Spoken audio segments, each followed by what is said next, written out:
Guys, good morning. Welcome back to my channel Riya Sutradhar. আমার চ্যানেলের নতুন আরও একটি ভিডিওর সাথে তোমাদের জানাই অনেক স্বাগত, অনেক ভালোবাসা।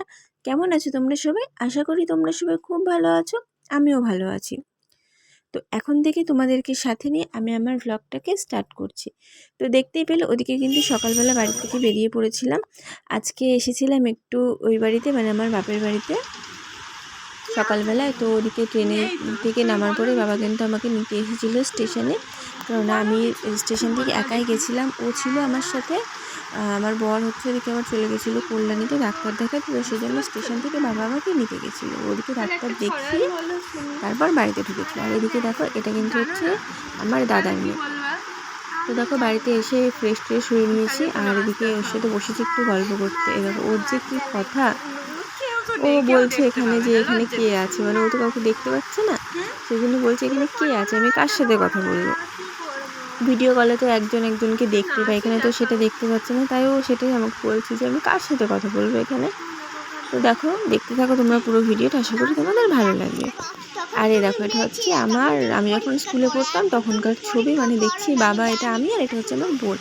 বাবা হচ্ছে এটাকে মানিব্যাগে রেখে দিয়েছে এই ছবিটাকে। ও আমাকে ফোন করে রোজ বলো, বিবি এটা তুমি না, এটা তুমি না। তো এখন এসেছি তাই আমাকেও বলছে, দেখো বিবি এটা তুমি না, তুমি আগে তো হচ্ছে তখন পড়াশোনা করতে, তখনকার এটা এরকমই আমাকে বলছে। তো যাই হোক দেখো, আমি দেখ এরকম, এটা কিরকম, আমি এরকম, তাই আমি তাহলে রাখতে কেন বল।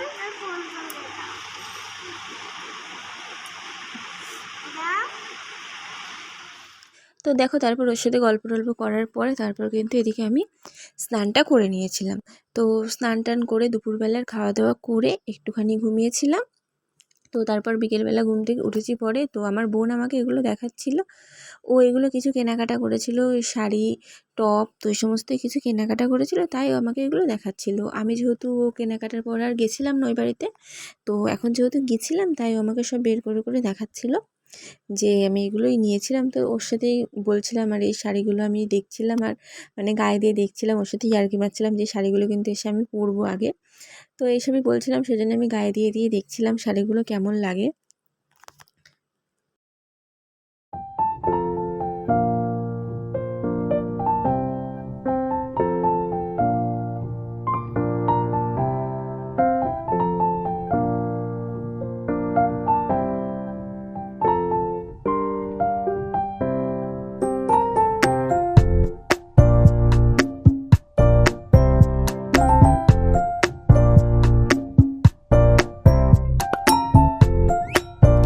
তো দেখো তারপর হচ্ছে মা রাতের বেলা দিকে লুচি করছিল, তো খাওয়া দাওয়া করে তারপর আমরা শুয়ে পড়েছিলাম। আর এটা হচ্ছে পরের দিন সকালকার ভিডিও।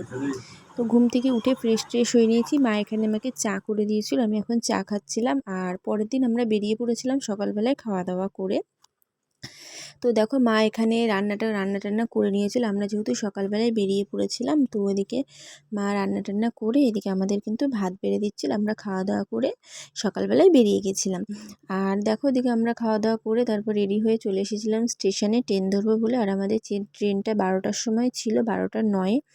তো যাই হোক দেখো দেখি ট্রেন থেকে নেমে আমরা উঠে পড়েছি টোটোতে। তারপর একটুখানি গেছিলাম কেনাকাটা করতে, তো কিছু কেনাকাটা করার বাকি ছিল, পুজোর কেনাকাটা, তো সেগুলোই আমরা করতে গেছিলাম। আর আজকে বাড়ি যেতে যেতে অনেকটাই লেট হয়ে গেছিলো। বাড়ির থেকে বেরিয়েছিলাম মোটামুটি ওই 11:30 মতো, 11:40 মতো, 12টার সময় ট্রেন ছিল।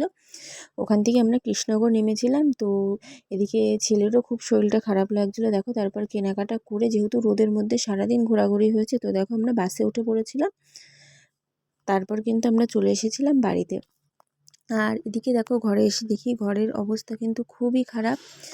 আর এই যে এগুলো যে কেনাকাটা করেছিলাম এগুলো এখানেই রেখে দিয়েছিলাম। তো চলো আগে আমি ঘরটাকে না গুছিয়ে নিই। ঘর অগোছালো হয়ে থাকলে না পরে না একদমই ভালো লাগে না। তো দেখো এখন কিন্তু আমি ঘরটাকে গুছিয়ে নিয়েছি। এখন দেখো কীরকম লাগছে, ঘর যেরকমই হোক না কেন গুছিয়ে নিলে পরে সেটা কিন্তু অনেকটাই সুন্দর লাগে দেখতে, তাই না? আর এই জামাকাপড়গুলো এখানে রেখে দিয়েছিলাম, পরে হচ্ছে বের করব। যাই হোক, আর এই দেখো এই স্পিকারটা না আমরা মল থেকে পেয়েছিলাম, মানে থাকে না এরকম কেনাকাটা করলে পরে এটা ফ্রি থাকে। তো যাই হোক দেখো এটাই 199 টাকা দিয়েছিলাম, তো এটা হচ্ছে আমাদের ফ্রি দিয়েছিল।